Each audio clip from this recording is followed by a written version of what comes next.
Welcome to the Dice Tower, a series of video reviews about board and card games. Here are your hosts. Hey everybody, welcome out to the Dice Tower. My name is Chris Yee. I'm Roy Candy. I'm Mike Delicio. And I'm Z Garcia. Today we're taking a look at a game that, this is the kind of the third iteration of it, Dice Throne. This is not just any Dice Throne though. What is this? Marvel Dice Throne. If you haven't heard, there are some Marvel board games out there, few of them. This is the newest of them all. So this is what we're going to be taking a look at today. Some of us have played Dice Throne a lot before, right? Yes, right. Z, you haven't played a ton, I haven't played any of it. Oh, wow. Your first exposure to Dice Throne was Marvel, right? That is correct. Yeah. Wow. Okay. I was aware of it before. I'd never gotten around to playing it. I wasn't necessarily captivated enough to sit down or seek it out. But I do like Marvel, so I was tempted by this. So Okay. yes, I've only played these. Mike, I know you've played a lot. Roy, Yeah, you've played. I've definitely played a lot, yeah. Okay, yeah, same here. So, we're going to show you how this game plays. We're going to give you a regular overview in case you've not, like Z Garcia, not played any of the previous sets. Then we'll give you our thoughts. Let's let a noob show us how to play. I can do that. Let's do it. So here I'm going to be talking about the rules for 2 players. There will be a few other rules for multiplayer games. And everybody is going to get one of these characters. You are going to shuffle up your deck, set that aside, give yourself 50 life points, 2 combat points, and then of course grab your dice, all your tokens, this sideboard here. This is going to explain what your tokens do. It's going to show you what your dice show on every side. And then on the back, we've got a little complexity, a little bio, and we've got over here some rules clarifications as well as the component list of everything that this hero requires, everything that comes with it. So there we go. You can go ahead and put those tokens on there. Thor here happens to begin with Mjolnir already in possession. And everybody has one of these cards that gives you a turn order breakdown and some timing clarifications on the back. So, to begin the game, everybody is going to grab 4 cards from their shuffled deck. And the first player is going to commence. So we're going to go through the phases here. The first one's called the upkeep phase, in which you resolve anything that would happen during the upkeep. Nothing to worry about right now. Then we go to the income phase, in which the player, whoever's turn it is, gains 1 combat point and draws 1 card. The very first player, on their very first turn, will skip doing that. And then we go to the main phase, the first main phase. During this phase, I'm going to be able to spend combat points to play cards. I can prepare various things. So, for example, I could do I could play a card here like this one. It's called Getting Paid. It tells me along the side here when I can play it, and this one says instant action, so I could do that now. The cost in CP, combat points. This one happens to cost nothing, and the effect is very simple. I gain 2 combat points. So maybe I'll do that. I'll play this card, discard it, gain 2 combat points, which brings me up to 4 combat points. Then I'll take a look. Perhaps I will play this, which is also played. Can also be played during the main phase. It's going to be a hero upgrade. All of these spaces are abilities. All of these are offensive. This one down here is defensive. You have in your deck many cards that are upgrades to these. So for example, I have an ability here called Odin Force. This card is called Odin Force 2. And if I pay for it right now during my main phase, it's going to cost me 2 of these. Then I can lay it over the old one and increase the ability. So same roll that is required, but it's going to deal more damage and do various, heightened things. So that's it for my main phase. Then I'm going to go into my offensive roll phase. I grab all my dice and I will roll them, and I can do up to 2 more re-rolls. So 3 rolls in total, okay? So I'll take a look at what I rolled here, and I might try to decide what I'm going with. Let's say I want to try for this Odin Force here. I've got already 2 of these hammers that I'm going to need for that, and I've already got 2 of these helmets that I'm going to need for that. So I've got 2 rolls to try to get another helmet here, and I know that I have them on the 4s and the 5s. So first re-roll, no. Second re-roll, no. All right, well, that's what I was trying for, but that didn't work out. But I don't have to select what I'm going for, and now I can see what I could possibly do. This ability, for example, Hammered, works with 3 of these hammers. I could do that. There's also then, this one is a large straight. There's a small straight. I have a 1, 3, 4, 5. So I don't have either one of those. So perhaps this is what I'm doing right here, this hammered ability. And this one very simply says, deal 4 damage. I'm going to deal 4 damage to my opponent. There might also be roll phase abilities in here that I have. And I now would say to my opponent, I'm dealing you 4 damage. They can roll their defense, do whatever they're doing. Once this phase is done, and they do their defensive roll phase, then it comes back to me for another main phase in which I can play various cards, do whatever. You're also allowed to discard one of these cards anytime it's your main phase and gain a combat point for that. If you just don't want it, if you're a little short on combat points, you can just chuck something and get a point for that. And then once that's done, I go to my discard phase in which I have to sell all the cards that I have above 6. I don't have to lose them entirely. I can turn them into combat points. And then I'm done. But my max hand limit at the end of my turn is 6. And then it's my opponent's turn with their upkeep, their income, 1 and 1, their main phase, them attacking me, another main phase, and then their cleanup stuff.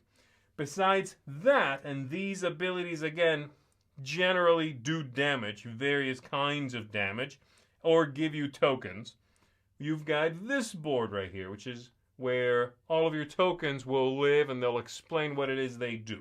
So Thor here, for example, has Mjolnir at the bottom. I can choose to, if I have it, throw Mjolnir, and I do that by discarding a card. It's going to deal 1 undefendable damage, meaning the opponent won't roll against it. I can also retrieve it, and when it comes back to me, I get one of these tokens, Electrokinesis. These tokens here, I can spend 3 of them to draw a card, but there are other abilities that will use them. And then lastly, I've got this one up here, which is allows me to, when I make an attack, once that attack is done, I'll roll a die. I don't know, 1, 2, or 3, that attack becomes undefendable, meaning, again, my opponent will not roll their defensive abilities against that and try to reduce that amount or do something back to me. You continue doing this, keeping track of your running health total, knocking this down, hopefully taking your opponent down to 0 before they do the same thing to you. And if you manage to do that, then you are going to win the whole thing. So let's start off with I guess just the components and the packaging and all that stuff, right? This is the 3rd time that Roxley's done this, and they're kind of following the same formula that they did with their season 2 or with their season 1 re-rolled packaging. Right. Z, you having never touched a product before like this, what did you think of the components, the presentation, and everything? I think it's cool. I do. I mean, again, I do know that they use those game trays to keep everything for one player, and you just hand them that thing. Crack it open, fold out your character, shuffle, and go. That's, you're ready in a minute and a half. I think they're really cool. I think it's well done. It's a nice way to keep everything that belongs to one character contained, and since there is no worrying about this card can go in this deck or this deck, that's not a thing here. Right. This is a fantastic way to do it, absolutely. And they're nicely designed game trays. Oh, They are, yeah. They That's work something well. We've talked about on this channel a few times, that some of the more recent ones maybe are a little, I don't know, superfluous or actually get in the way, which is supposed to be the opposite. They're supposed to make it more functional. These definitely make it more functional. Here you go. Here's your character. You're good to go. Do you mind if we bring up art really quickly, since that's kind of this section? Yeah. Oh, I love it.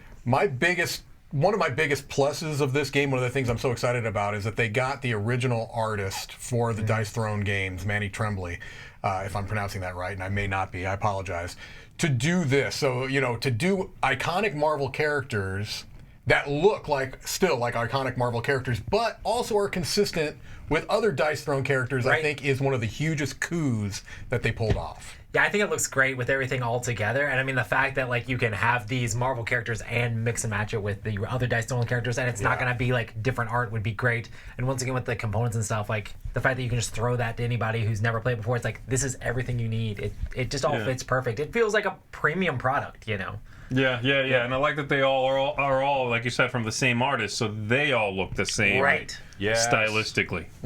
Right? Yeah, so this is going to be the retail boxes. There's also the Kickstarter editions, the big box all together. Right. But even this, if this is what's going to retail, like you said, this feels like a premium package. Right. You know, Absolutely, yeah. Yeah. Overall, I think that the selection of characters is really cool. As someone who enjoys Marvel, but even as people who don't really enjoy Marvel, I think that you would recognize, especially now, Right. Sure. pretty much every one of these characters. Or what do you think of the character selection and the characters themselves in game? I'm a huge fan of Marvel games. I mean, everybody knows. Like, I love Marvel games. I love the different variety they have here. I mean, it's got a lot of stuff that's like, I mean, it's the stuff that you see in the movies all the time. It's not anybody that's like super abstract or something like you're only going to find in the comics. But it's still like a fun variety of those. It's not just Captain America and Iron Man and that's it. You know, Yeah. it's like you have a bunch of weird, more esoteric stuff that's, I mean, everybody knows who they are, but they can have cool, interesting mixtures of powers, which I think ends up making it very unique, you know? Yeah, I would guess I'm probably the biggest Marvel novice here at the table. I don't know exactly what your background is. I know that I am less familiar than the both of you. I like Marvel. Right. I've seen pretty much all of the Marvel movies. I've read a comic here and there. Certainly watched cartoons over the days. But I'm not the biggest Marvel fan. But what I did notice is that from what I know of these characters, there were some really neat kind of thematic tie-ins. Right. Like, it was super annoying to play against Loki. Super annoying, and it should be, right? It should feel annoying to play against a trickster, and it does feel like that, you know. And so I thought there were some nice touches there, as long as that's okay when you're talking about these characters. That's the thing that I took away most, is that they're neat thematic touches to these characters. And people that know them more might even be able to speak more to that, you know? Yeah. Well, I haven't played the original one, speaking to your point, any of the original, I guess, season 1 and 2. But I like that these are not reskins, and that's important to talk about. That this is not a reskinned character from the original set or second set. Right. These are designed to represent this character. Yes. That's very neat. And then what you were talking about with the character selection, or you know, what Chris brought up, I like it when a game manages to give me a nice mix of sort of A-listers and people a little less known than that. Kind of hit all your targets there. People who know this stuff well can go, ooh, Miles Morales, nice, or whatever, right? But that then you got Thor. You know, people are going to know Thor. So yeah, I think it's a nice mix. A little closer to well-known characters than not, though. These are all pretty well known, so it's a nice selection for sure. Would you have said that before the movies, though? Oh, Because no. I think many of these are well known now because they're, you know, in the popular culture within the last 5-10 years. You know? Big time, big time. Yes, absolutely. And they're leaning into that, and I think they're doing it in the right way, where it's not just like you said, it's Thor and Captain America and Iron Man and just those regular ones. I like the characters they chose. Dice Throne does a very interesting thing where like the mechanics of the game are pretty basic. You're throwing dice trying to knock somebody else's hit points out. You've seen that done in games tons and tons of times. But with this one, like the way that they differentiate these characters is a lot with like the token abilities. So everybody has different tokens that kind of like manipulate the game in different ways. Where it's like Scarlet Witch is able to like change the numbers on dice, or like make reality shift where you have to use one of her dice, or maybe you have Black Widow who's like throwing bombs at people. Like these tokens can make things all sorts of different ways. And then like Miles Morales has one that's invisible where normally if something's unblockable, he can now block against it. You know, there's all sorts of stuff that helps you feel the powers of those characters, but it's all like driven through a lot of those tokens and then like the normal abilities you have on the board there. Sure. And that's one of the few things I will talk about that I find less than, I don't know if less than elegance, but sort of less than fun, is the fact that you fold out the characters, and yes, they have different combinations, but at first glance, it's like a straight 7 damage, full house 8 damage, and then like this one is 4, get a token, and then you look at the next person, it's basically the same stuff. You know what I mean? Sure. A lot of the differences to these characters do come from that sideboard that has tokens, and I wish that stuff was better represented on their boards sometimes. You know, it feels like that central, the Yahtzee board sticks pretty close to Yahtzee, and just some of them are like, grab this thing and read that thing, and it's like, oh, I'm Black Panther. That board doesn't really do it. I Felt that way. You know what I mean? I felt like that so much of the game design to make them different from each other just defaults to the tokens.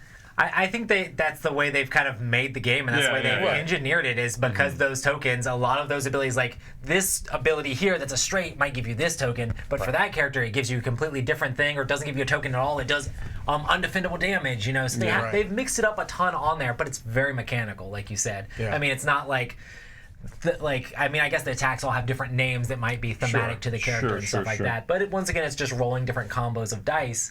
But yeah, you're right. The sideboard overall makes all that up, and I do feel like that could be a little bit of a learning curve. Because when you open up a new character, those special abilities are not text light sometimes. Yeah, you know, it's like, there's a lot going on there. There's a little bit of accessibility there, but I still enjoy it. I mean, it adds a little bit of depth to the game. It's like, okay, cool. Now I'm gonna be casting these crackles so I can do extra damage, and then be able to do this thing so I have this thing to manipulate the dice in this way. I mean, it's very interesting once you get into it, but I could see someone first time coming into the game looking at it being like, whoa, there's a wall of text I have to read here on all those tokens and stuff. So. It's probably important to mention, too, that one of the things they do, which I think is nice, is that they list kind of the relative difficulty of playing these characters, and I think that that's really good, not only for maybe even handicapping a little bit. If you have someone who's very familiar with the game, who's played it a ton of times, maybe they will take a more esoteric and complex character versus, you know, giving somebody who's new to it someone that's a little more straightforward.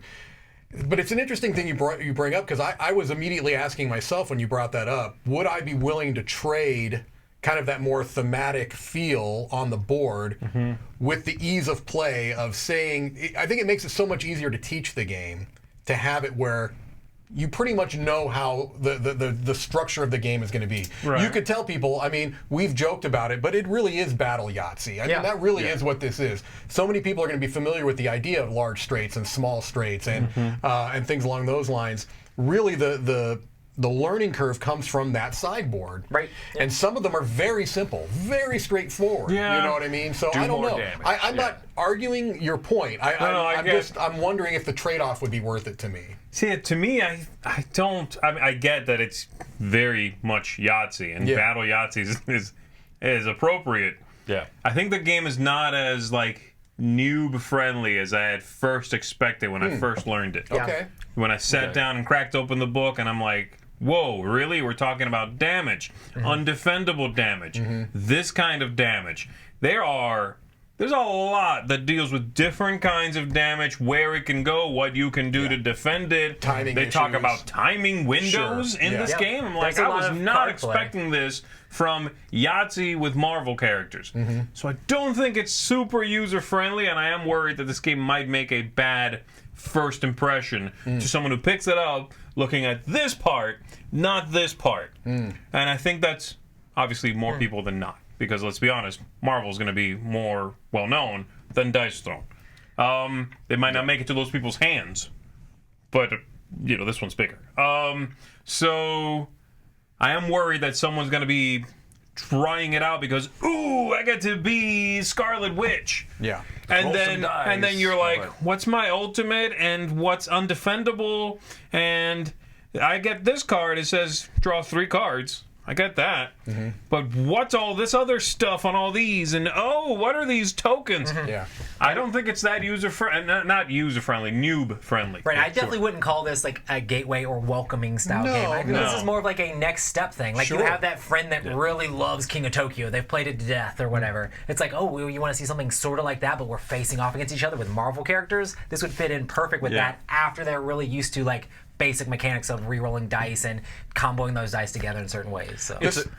Really quickly, if you don't mind, while we're talking about this, it might be a good idea to mention that there's going to be kind of a companion video to this that Tom is doing, where he's going to go over these different characters. So if you're watching this review and are thinking, well, maybe I want something on the easier end of things, you can look for that video, and he's going to kind of go through that, because I do think you're right. Some of these are even more complex than others. That was going to be my point. This is the third iteration of this, right? I feel like the first season, it still has those questions of there's 3 or 4 different types of cards you can play. When can you interrupt? When are they only played during the main phase? But there's an opening and a closing main phase per turn. Right. There's those things Very that are not... Magic the Gathering. Yeah, Magic the Gathering, exactly straight Magic. up. Yeah, they're not as intuitive as roll some dice and see what happens. And I think because this is the third iteration, it's funny that some of these characters are the most complex Yes. out of any of them. Right. And then there's a couple that are a bit more straightforward. So I think they mixed that, decently well, because I agree. A lot of people's first exposure to Dice Throne is going to be this set. Absolutely, right. So they managed to make it rewarding for people who have played all the previous characters. I do wonder about that noob friendliness, as you mentioned, right? Yeah. Especially if someone says, "I love Doctor Strange. I want to start with Doctor Strange." No, don't start with Doctor Strange. Yeah. There's a reason that it says 6 out of 6 complexity for that one. Yeah. So I don't know, any other points you want to hit before we kind of dive into our final thoughts on this package? I'm good. I don't think so. Yeah, no. Yeah, let's make it happen. Okay, how about we start on that side of the table and we'll come around over here. So Mike. So I came at this more of a fan of Dice Throne than a fan of Marvel. Right. So I think it's going to be interesting because I think many people, like you said, is going to be coming at it from the other way around. However, that being said, I feel like they did a fantastic job of bringing these two worlds together. It does not feel like a forced mix. It feels like a very natural mix, and I think that that's because there's some very clever design. I don't think that was on accident. And so I feel like they did a fantastic job of keeping a unified feel. It feels like a Marvel game. It absolutely feels like a Marvel game. It feels like Dice Throne. It absolutely feels like Dice Throne. I love Dice Throne. I like Marvel, and I think they did a really good job of incorporating Marvel theme into it. So, I already think Dice Throne is an excellent game. It's been in my top 100 games. This certainly doesn't make it worse. I'm giving it a 9. I think it's outstanding. Very good. Very good. Z, how about yourself? So I'm the opposite, right? I love Marvel stuff, and I like Dice Throne. Yeah. I think Dice Throne is fun. It's a little bit of a weird mix between very lucky Yahtzee dice chucking and walls of text special abilities. I think Dice Throne is improved by Marvel, and I have not played the other Dice Thrones. I don't think I necessarily want to play isn't one guy like the Gunslinger or the Warrior, Magician or Paladin. Moon Elf, yeah. I don't care. I really I'm not interested. Yeah. I wouldn't be into it if it wasn't this stuff or something else I liked or recognized. So, we're sort of coming at it from different parts. I think Dice Throne is a bigger part of this than Marvel, considering mechanically everything that moves in these is that. So I'm coming in at a 7.5. I like this. This is fun. I'll be happy to keep playing it, explore everybody, explore matchups, but there's a lot of luck. And you mix that with a lot of text and rules and, dealing with remembering things, that pulls it down a little bit for me, I think, that combination. So, 7.5. Very good, but that's where I'm at. You raised an interesting point. Mike, your rating as a big fan of Dice Throne, is this about the same, or is this actually elevated or a little lower? This is slightly elevated. I had Dice Throne at an 8.5. Okay. This I'm giving a 9 because I think they did such a great job of incorporating Marvel into this system. Okay. Yeah. Very cool. Roy, do you want to go next? For me, I love head-to-head combat games. I grew up playing tons of collectible card games and things like that. And this gives you that feel without having to have any of that crazy deck building and stuff. I'm giving this a 9 as well. I love Marvel. I love Dice Throne. And I like a game that you can just take two characters without having to do anything crazy with them and head them against each other. And they're going to be somewhat balanced. Anybody kind of has a chance to win. Yeah. If you're doing the card play right, maybe you're trying to figure out how to min-max all that stuff, upgrade all of your stuff, and trying to figure out how to best utilize all of your tokens and abilities. I really enjoy Dice Throne, and I really enjoy this one, so it's going to be a 9 for me. See, and I'm going to come at this from a different perspective. I did not grow up playing head-to-head card battlers, and I despise a lot of that type of stuff. Me too. I don't usually like a lot of keywords inside, and this one does have. This one does have those keyword issues. Yeah. And I'm still giving this a 9 because the core system of it is so simple and so approachable and fun that I'm willing to forgive. Okay, hold on. This says undefendable. This says unavoidable. Right. Let's figure out what the little nuance is there, but it's still fun first. Yeah. And I'm actually exactly with Mike that I think this elevates Dice Throne just a little bit for me, giving it a 9. Yeah. Because because of all the fun, because of all the theme now, being annoyed at Loki. He can avoid stuff. Black Widow can just drop time bombs on you constantly. And will. Yes. Black Panther charges up his suit and has an explosive. Explodes, yeah. All of that theme comes through great in a fairly simple little core system. So yeah, it's a 9 for me. All right. I'm the outlier here. No, I think that that you expressed why exactly. Yeah, right. no, it's just interesting. I mean, again, maybe if you are watching and you like Dice Throne already, expect to really be wowed here. Yeah. Yeah. No, I was. I Wild. wasn't. Again, I'm the only one, right? I think I am the only one Right, that yeah. didn't come into That's it right. already being a fan of the system itself, right? Yeah. Yeah, and that's a valuable perspective, obviously. And the system's grown on me. I looked at my original rating of the first Dice Throne set I played at a convention. I gave it a 7. I was like, oh, this is neat. I'm surprised I liked it. And it's just It's very funny. grown We for have me every very set. parallel experiences with this. I was the same way. Wasn't knocked out. The more I played it, the more I liked it. I tend to hate these types of games, and for one reason or another, this works for me. So I think this it still will be works the for you? kind of game that does age well. yeah, I agree. I guess I'll say. Yeah. I do want to add also, like, there's a decent amount of like randomness in the game, and I actually kind of enjoy this because like normally if I play collectible card games with someone, it's like Min-max. it's rough. You're But, gonna like, wreck with this, me. with this game, like I can have a fun casual time with people, so I really enjoy it. Yeah. That's awesome. All right, well, that's our thoughts on the Marvel Dice Throne sets. Obviously, let us know what you all think about it, and make sure to check out Tom's companion video where he goes through. If you say, hey, they didn't talk about each character really that in depth, Right. That's what that video is going to be for. So until next time, my name is Chris Yee. I'm Roy Kennedy. I'm Mike DeLisio. And I'm Z Garcia. Have fun throning those dice. Roll your ultimate. Thrown 'em.